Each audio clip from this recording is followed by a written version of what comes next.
എല്ലാ കൂട്ടുകാർക്കും smart class PSCയുടെ പുതിയൊരു വീഡിയോയിലേക്ക് സ്വാഗതം. PSC എക്സാമിന് തയ്യാറെടുക്കുന്നവർക്ക് വേണ്ടി നവോത്ഥാന നായകന്മാരെ കുറിച്ചുള്ള ഒരു സീരീസാണ് നമ്മളിപ്പോൾ ചെയ്തുകൊണ്ടിരിക്കുന്നത്. ഇന്ന് നമ്മളുടെ 11ാമത്തെ ക്ലാസ് ആണ്.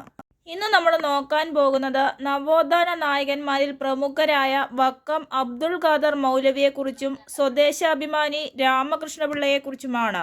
ഈ ക്ലാസ്സുകൾ നിങ്ങൾക്ക് പ്രയോജനകരമാകുന്നുണ്ടെങ്കിൽ ലൈക്ക് ചെയ്യുക, ഷെയർ ചെയ്യുക, സബ്സ്ക്രൈബ് ചെയ്യുക, നിങ്ങളുടെ അഭിപ്രായങ്ങൾ കമൻറ്റ് ബോക്സിൽ അറിയിക്കുക. ഇന്ന് നമ്മൾ നോക്കാൻ പോകുന്നത് വക്കം അബ്ദുൾ ഖാദർ മൗലവിയെക്കുറിച്ചിട്ടാണ്. നവോത്ഥാന നായകന്മാരിൽ പ്രമുഖനായ ഒരു വ്യക്തിയായിരുന്നു വക്കം അബ്ദുൾ ഖാദർ മൗലവി. ഇദ്ദേഹത്തിൻ്റെ കാലഘട്ടം എന്ന് പറയുന്നത് 1873 മുതൽ 1932 വരെയായിരുന്നു. അപ്പോൾ വക്കം അബ്ദുൾ ഖാദർ മൗലവി ജനിച്ചത് 1873 ഡിസംബർ 28-നാണ്. വക്കം അബ്ദുൾ ഖാദർ മൗലവി ജനിച്ചത് 1873 ഡിസംബർ 28. വക്കം അബ്ദുൾ ഖാദറിൻ്റെ ജന്മസ്ഥലം പേരിൽ തന്നെ ഉണ്ടല്ലേ, എവിടെയാണ്? വക്കം, തിരുവനന്തപുരം ജില്ലയിലെ വക്കത്താണ്. വക്കം അബ്ദുൾ ഖാദറിൻ്റെ പിതാവാണ് മുഹമ്മദ് കുഞ്ഞ്. വക്കം അബ്ദുൾ ഖാദറിൻ്റെ പിതാവാണ് മുഹമ്മദ് കുഞ്ഞ്. കേരള മുസ്ലിം നവോത്ഥാനത്തിൻ്റെ പിതാവാണ് വക്കം അബ്ദുൾ ഖാദർ മൗലവി. ഓരോന്നും കറക്റ്റായിട്ട് പഠിക്കുക, എല്ലാം പ്രീവിയസ് ക്വസ്റ്റ്യൻസ് ആണ്. കേരള മുസ്ലിം നവോത്ഥാനത്തിൻ്റെ പിതാവ്, കേരള മുസ്ലിം നവോത്ഥാനത്തിൻ്റെ പിതാവാണ് വക്കം അബ്ദുൾ ഖാദർ മൗലവി. അതേപോലെ ഇസ്ലാം ധർമ്മ പരിപാലന സംഘം, ഇസ്ലാം ധർമ്മ പരിപാലന സംഘത്തിൻ്റെ നേതാവ് അല്ലെങ്കിൽ ഇസ്ലാം ധർമ്മ പരിപാലന സംഘം തുടങ്ങിയത് ആരാണ്? വക്കം അബ്ദുൾ ഖാദർ മൗലവിയാണ്. ഇവിടെ തന്നെ 2 ക്വസ്റ്റ്യൻസ് ഉണ്ട്. എന്താണ്? SNDPയുടെ മാതൃകയിൽ. അപ്പോൾ ഏതു സംഘടനയുടെ മാതൃകയിലാണ് ഇസ്ലാം ധർമ്മ പരിപാലന സംഘം തുടങ്ങിയത്? ഏത് സംഘടനയുടെ മാതൃകയിലാണ്? SNDPയുടെ മാതൃകയിലാണ്. അപ്പോൾ SNDPയുടെ മാതൃകയിൽ ഇസ്ലാം ധർമ്മ പരിപാലന സംഘം തുടങ്ങിയത് ആരാണ്? വക്കം അബ്ദുൾ ഖാദർ മൗലവിയാണ്. അപ്പോൾ 2 ക്വസ്റ്റ്യൻസ് ആണ് ഇവിടെ ഉള്ളത്. ഇസ്ലാം ധർമ്മ പരിപാലന സംഘം തുടങ്ങിയത് ആരാണ്? വക്കം അബ്ദുൾ ഖാദർ മൗലവിയാണ്. അതേപോലെ ഏത് സംഘടനയുടെ മാതൃകയിലാണ് ഇസ്ലാം ധർമ്മ പരിപാലന സംഘം തുടങ്ങിയത്? ഏത് സംഘടനയുടെ മാതൃകയിലാണ്? SNDPയുടെ. ഐക്യ മുസ്ലിം സംഘം, അഖില തിരുവിതാംകൂർ മുസ്ലിം മഹാജനസഭ, ചിറയൻകീഴ് താലൂക്ക് മുസ്ലിം സമാജം എന്നീ സംഘടനകൾ സ്ഥാപിച്ചത് വക്കം അബ്ദുൾ ഖാദർ മൗലവി. ഇവിടെല്ലാം നമുക്ക് ക്വസ്റ്റ്യൻസിനാണ് പ്രാധാന്യം. അതായത് വക്കം അബ്ദുൾ ഖാദർ മൗലവി സ്ഥാപിച്ച സംഘടനകൾ ഏതൊക്കെ, അതാണ് നമ്മൾ പഠിക്കേണ്ടത്. ഐക്യ മുസ്ലിം സംഘം, ഐക്യ മുസ്ലിം സംഘം, അഖില തിരുവിതാംകൂർ മുസ്ലിം മഹാജനസഭ, അഖില തിരുവിതാംകൂർ മുസ്ലിം മഹാജനസഭ, ചിറയൻകീഴ് താലൂക്ക് മുസ്ലിം സമാജം, ചിറയൻകീഴ് താലൂക്ക് മുസ്ലിം സമാജം എന്നീ സംഘടനകൾ സ്ഥാപിച്ചത് ആരാണ്? വക്കം അബ്ദുൾ ഖാദർ മൗലവിയാണ്. ഇസ്ലാമിയ പബ്ലിഷിംഗ് ഹൗസ് സ്ഥാപിച്ചത് വക്കം അബ്ദുൾ ഖാദർ മൗലവിയാണ്. എന്താണ്? Islamia publishing house, Islamia publishing house സ്ഥാപിച്ചത് വക്കം അബ്ദുൾ ഖാദർ മൗലവിയാണ്. അപ്പോൾ വക്കം അബ്ദുൾ ഖാദർ മൗലവിയെക്കുറിച്ച് പറയുമ്പോൾ കേരള മുസ്ലിം നവോത്ഥാനത്തിൻ്റെ പിതാവാണ്. SNDPയുടെ മാതൃകയിൽ ഇസ്ലാം ധർമ്മ പരിപാലന സംഘം സ്ഥാപിച്ചു. ഐക്യ മുസ്ലിം സംഘം, അഖില തിരുവിതാംകൂർ മുസ്ലിം മഹാജനസഭ, ചിറയൻകീഴ് താലൂക്ക് മുസ്ലിം സമാജം, ഇസ്ലാമിയ പബ്ലിക് ഹൗസ് എന്നിവ സ്ഥാപിച്ചത് ആരാണ്? വക്കം അബ്ദുൾ ഖാദർ മൗലവിയാണ്.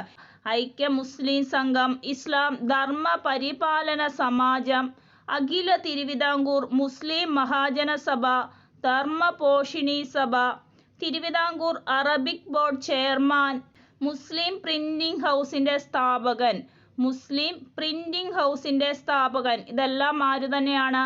വക്കം അബ്ദുൾ ഖാദർ മൗലവിയാണ്.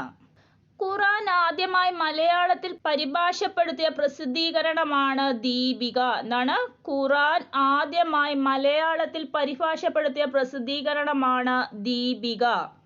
അപ്പോൾ വക്കം അബ്ദുൾ ഖാദർ മൗലവിയുടെ പത്രം ഏതാണെന്ന് ചോദിച്ചാൽ അത് അൽ ഇസ്ലാം ആണ്. അബ്ദുൾ ഖാദർ മൗലവിയുടെ പത്രം അൽ ഇസ്ലാം ആണ്. എന്നാൽ മുസ്ലിമും ദീപിക എന്താണ്?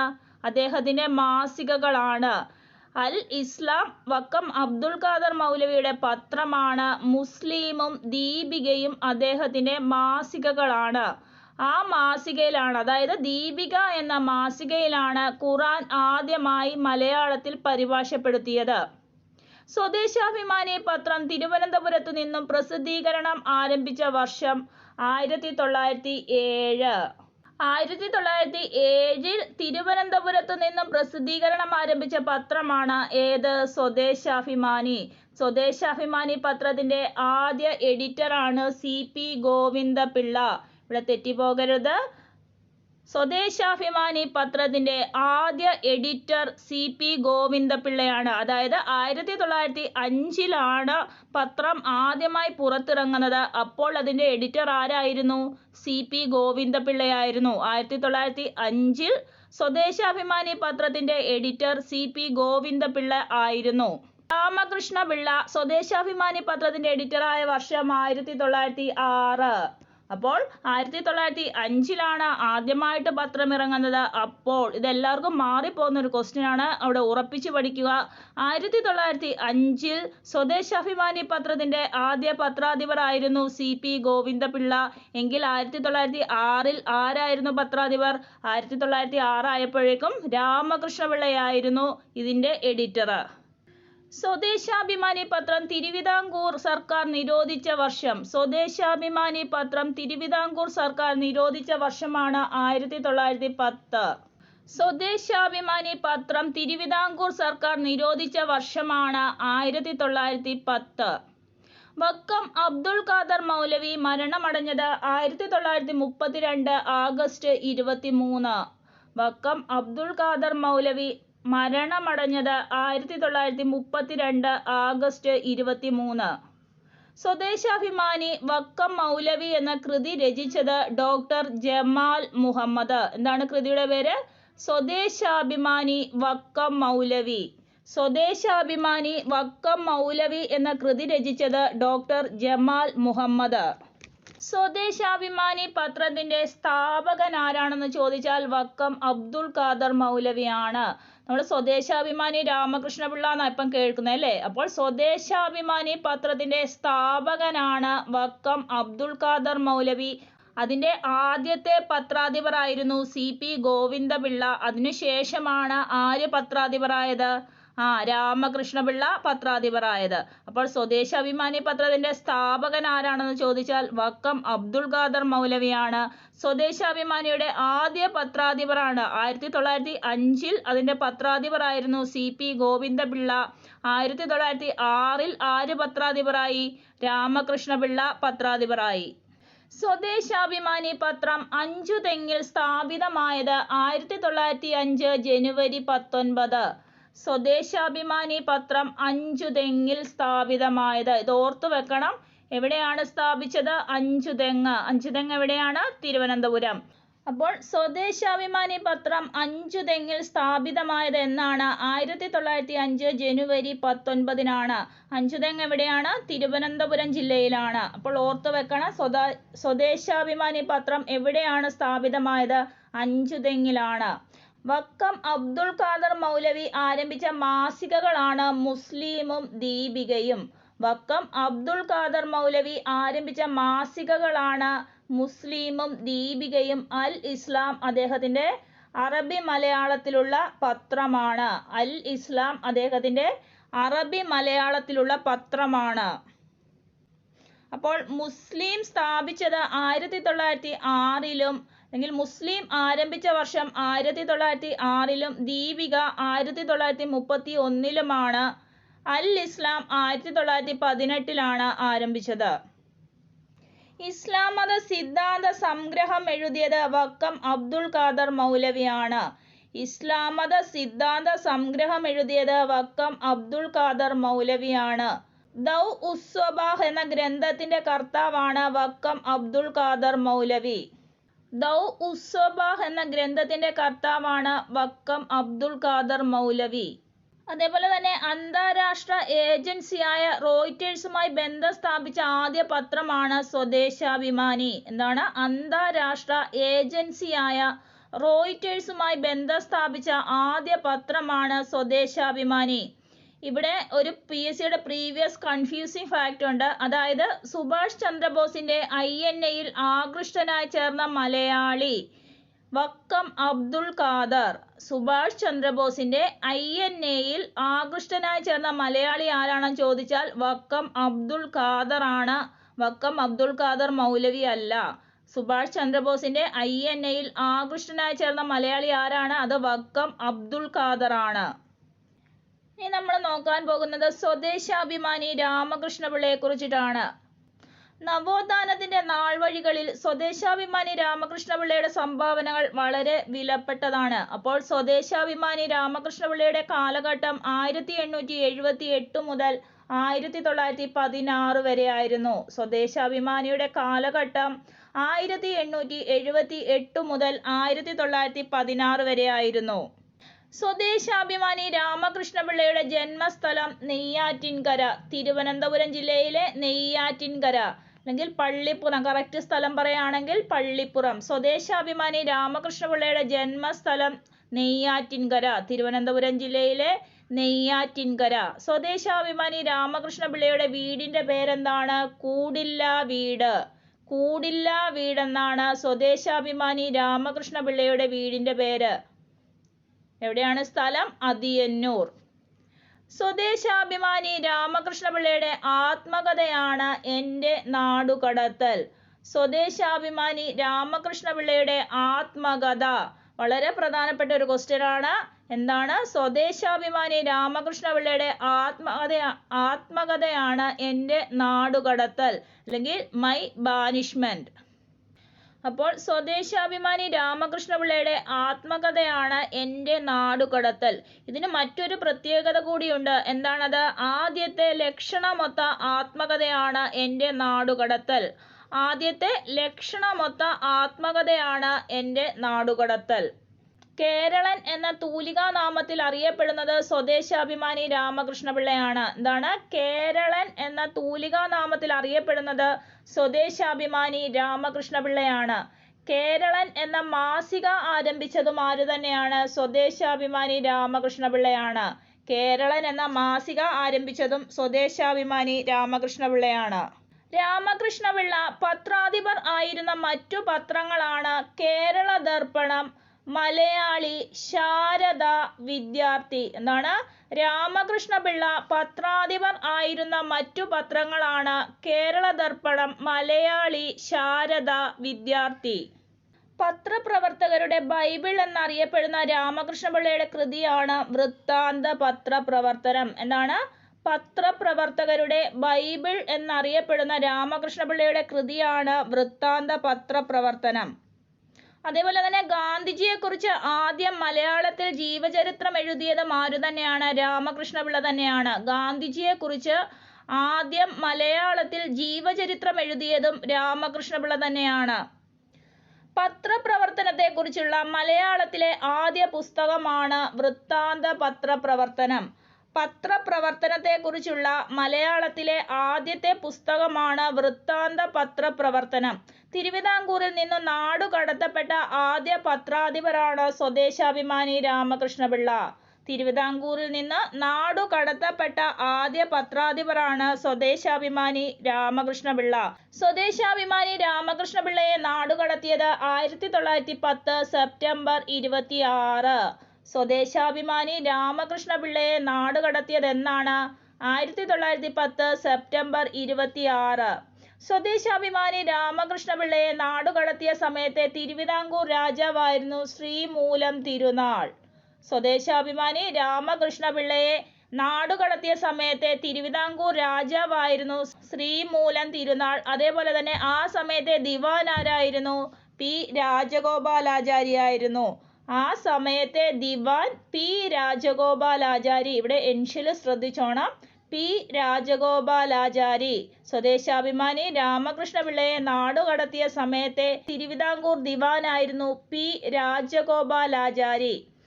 സ്വദേശാഭിമാനി രാമകൃഷ്ണപിള്ളയെ നാടുകടത്തിയ സ്ഥലമാണ് തിരുനെൽവേലി. അപ്പോൾ സ്വദേശാഭിമാനി രാമകൃഷ്ണപിള്ളയെ എങ്ങോട്ടാണ് നാടുകടത്തിയത്? തിരുനെൽവേലിയിലേക്ക് നാടുകടത്തി. എന്നാണ് നാടുകടത്തിയത്? 1910 സെപ്റ്റംബർ 26. ആ സമയത്തെ തിരുവിതാംകൂർ രാജാവാരായിരുന്നു? ശ്രീമൂലം തിരുനാളായിരുന്നു. ആ സമയത്തെ ദിവാൻ ആരായിരുന്നു? പി രാജഗോപാലാചാരി. സ്വദേശാഭിമാനി രാമകൃഷ്ണപിള്ള അന്തരിച്ച വർഷം 1916. സ്വദേശാഭിമാനി രാമകൃഷ്ണപിള്ള അന്തരിച്ച വർഷം 1916. സ്വദേശാഭിമാനി സ്മാരകം സ്ഥിതി ചെയ്യുന്നത് പയ്യാമ്പലം. സ്വദേശാഭിമാനി സ്മാരകം സ്ഥിതി ചെയ്യുന്നത് പയ്യാമ്പലം. സ്വദേശാഭിമാനി രാമകൃഷ്ണപിള്ളയുടെ പ്രതിമ സ്ഥാപിച്ചിരിക്കുന്നത് തിരുവനന്തപുരം ജില്ലയിലെ പാളയത്താണ്. സ്വദേശാഭിമാനി രാമകൃഷ്ണപിള്ളയുടെ പ്രതിമ എവിടെയാണ് സ്ഥാപിച്ചിരിക്കുന്നത്? പാളയം. പ്രതിമ പാളയം. തിരുവനന്തപുരത്തെ സ്വദേശാഭിമാനിയുടെ പ്രതിമ അനാച്ഛാദനം ചെയ്തത് ഡോക്ടർ രാജേന്ദ്ര പ്രസാദ് ആണ്. തിരുവനന്തപുരത്തെ സ്വദേശാഭിമാനി രാമകൃഷ്ണപിള്ളയുടെ പ്രതിമ അനാച്ഛാദനം ചെയ്തത് ഡോക്ടർ രാജേന്ദ്ര പ്രസാദ് ആണ്. കാൾ മാർക്സിന്റെ ജീവചരിത്രം ആദ്യമായി ഒരു ഇന്ത്യൻ ഭാഷയിലേക്ക് വിവർത്തനം ചെയ്തത് സ്വദേശാഭിമാനി രാമകൃഷ്ണപിള്ളയാണ്. അല്ലെങ്കിൽ കാൾ മാർക്സിന്റെ ജീവചരിത്രം ആദ്യമായി മലയാളത്തിലേക്ക് വിവർത്തനം ചെയ്തത് ആരാണ്? സ്വദേശാഭിമാനി രാമകൃഷ്ണപിള്ളയാണ്. ഗാന്ധിജിയെക്കുറിച്ച് ആദ്യമായി മലയാളത്തിൽ രചന നടത്തിയത് സ്വദേശാഭിമാനി രാമകൃഷ്ണപിള്ളയാണ്. അല്ലെങ്കിൽ ഗാന്ധിജിയെക്കുറിച്ച് ആദ്യമായി മലയാളത്തിൽ ജീവചരിത്രം എഴുതിയത് ആരാണ്? സ്വദേശാഭിമാനി രാമകൃഷ്ണപിള്ളയാണ്. ഭയകൗടില്യ ലോപങ്ങൾ വളർത്തുകയില്ലൊരു നാടിനെ എന്ന മുഖക്കുറിപ്പോടെ പ്രസിദ്ധീകരിച്ച പത്രമായിരുന്നു സ്വദേശാഭിമാനി. അല്ലെങ്കിൽ സ്വദേശാഭിമാനിയുടെ ആപ്തവാക്യം എന്താണ്? സ്വദേശാഭിമാനിയുടെ ആപ്തവാക്യം എന്താണെന്ന് ചോദിച്ചാൽ ഭയകൗടില്യ ലോപങ്ങൾ വളർത്തുകയില്ലൊരു നാടിനെ എന്നതാണ്. ഭയകൗടില്യ ലോപങ്ങൾ വളർത്തുകയില്ലൊരു നാടിനെ. ഇതായിരുന്നു സ്വദേശാഭിമാനിയുടെ ആപ്തവാക്യം. അപ്പോൾ അതിനോട് തന്നെ ഏകദേശ സാദൃശ്യം വരുന്ന ഒരു കുറിപ്പുകൂടിയുണ്ട്. ഉണരുവിൻ അഖിലേശനെ സ്മരിപ്പിൻ, ക്ഷണം എഴുന്നേൽപ്പിൻ, അനീതിയോടെതിർപ്പിൻ എന്ന മുഖക്കുറിപ്പോടെ പ്രസിദ്ധീകരിച്ച മാസികയാണ് അഭിനവ കേരളം. എന്താണ്? ഉണരുവിൻ അഖിലേശനെ സ്മരിപ്പിൻ, ക്ഷണം എഴുന്നേൽപ്പിൻ, അനീതിയോടെതിർപ്പിൻ എന്ന മുഖക്കുറിപ്പോടെ പ്രസിദ്ധീകരിച്ച മാസികയാണ് അഭിനവ കേരളം. ധർമ്മരാജ എന്ന നോവൽ എഴുതിയത് സി.വി. രാമൻപിള്ളയാണ്. എങ്കിൽ ധർമ്മരാജ നിരൂപണം എഴുതിയത് ആരാണ്? സ്വദേശാഭിമാനി രാമകൃഷ്ണപിള്ളയാണ്. ഇവിടെ തറപ്പിച്ചു പഠിക്കുക, ഉറപ്പിച്ചു പഠിക്കുക. ധർമ്മരാജ എന്ന നോവൽ എഴുതിയത് സി.വി. രാമൻപിള്ളയാണ്. നമുക്കറിയാം സി.വി. രാമൻപിള്ളയുടെ പ്രധാനപ്പെട്ട 3 നോവലുകളുണ്ട് അല്ലേ? ധർമ്മരാജ, മാർത്താണ്ഡവർമ്മ, രാമരാജ ബഹദൂർ. എന്നാൽ ധർമ്മരാജ നിരൂപണം എഴുതിയത് ആരാണ്? സ്വദേശാഭിമാനി രാമകൃഷ്ണപിള്ളയാണ്. വ്യാഴവട്ട സ്മരണകൾ എന്ന കൃതി രചിച്ചത് ബി. കല്യാണിക്കുട്ടിയമ്മയാണ്. വ്യാഴവട്ട സ്മരണകൾ എന്ന കൃതി രചിച്ചത് കല്യാണിക്കുട്ടിയമ്മയാണ്. അപ്പോൾ കല്യാണിക്കുട്ടിയമ്മ ആരാണ്? രാമകൃഷ്ണപിള്ളയുടെ പത്നിയാണ്. സ്വദേശാഭിമാനി രാമകൃഷ്ണപിള്ളയുടെ ഭാര്യയാണ് ബി. കല്യാണിക്കുട്ടിയമ്മ. അതായത് ഒരു വ്യാഴവട്ടം എന്ന് പറയുന്നത് എത്ര വർഷമാണ്? 12 വർഷമാണ് അല്ലേ? ഒരു വ്യാഴവട്ടം എന്ന് പറയുന്നത് 12 വർഷമാണ്. അതേപോലെ ഈ 12 വർഷമാണ് ബി. കല്യാണിക്കുട്ടിയമ്മയും രാമകൃഷ്ണപിള്ളയും ഒരുമിച്ച് ജീവിച്ചത്. അതായത് അദ്ദേഹം മരണപ്പെട്ടല്ലേ? 1916 അദ്ദേഹം മരണപ്പെട്ടു. ഈ 12 വർഷമാണ് ഇവര് ഒരുമിച്ച് ജീവിച്ചത്. അപ്പോൾ ബി. കല്യാണിക്കുട്ടിയമ്മയുടെ ആത്മകഥയാണ് വ്യാഴവട്ട സ്മരണകൾ. ബി. കല്യാണിക്കുട്ടിയമ്മ ആരാണ്? സ്വദേശാഭിമാനി രാമകൃഷ്ണപിള്ളയുടെ പത്നിയാണ്. 1904 ഇവർ വിവാഹം കഴിച്ചത്. 16 ഇദ്ദേഹം അന്തരിക്കുകയും ചെയ്തു. സ്വദേശാഭിമാനി രാമകൃഷ്ണപിള്ളയുടെ പ്രധാന കൃതികൾ ഏതൊക്കെയാണെന്ന് നമുക്ക് നോക്കാം. Karl Marx, Socrates, Mohandas Gandhi, Benjamin Franklin, Vamanan, Balakesha Nirupanam, നഗരത്തിൽ നിന്ന്, കേരള ഭാഷോൽപത്തി. സ്വദേശാഭിമാനി രാമകൃഷ്ണപിള്ളയുടെ പ്രധാനപ്പെട്ട കൃതികളാണ് Karl Marx, Socrates, Mohandas Gandhi, Benjamin Franklin, Vamanan, Balakalesha Nirupanam, നഗരത്തിൽ നിന്ന് കേരള ഭാഷോൽപത്തി. അതേപോലെ തന്നെ സ്വദേശാഭിമാനി രാമകൃഷ്ണപിള്ള വനിതകൾക്ക് വേണ്ടി എഴുതിയൊരു പത്രമാണ് ശാരദ. അദ്ദേഹം വനിതകൾക്ക് വേണ്ടി പ്രസിദ്ധീകരിച്ച പത്രമാണ് ശാരദ. അദ്ദേഹത്തിൻ്റെ ഒരു ലേഖനമാണ് 1,00,000 രൂപ. സ്വദേശാഭിമാനി രാമകൃഷ്ണപിള്ള വനിതകൾക്ക് വേണ്ടി ഇറക്കിയ പത്രമാണ് ശാരദ. അദ്ദേഹത്തിൻ്റെ ലേഖനമാണ് 1,00,000 രൂപ. Thank you.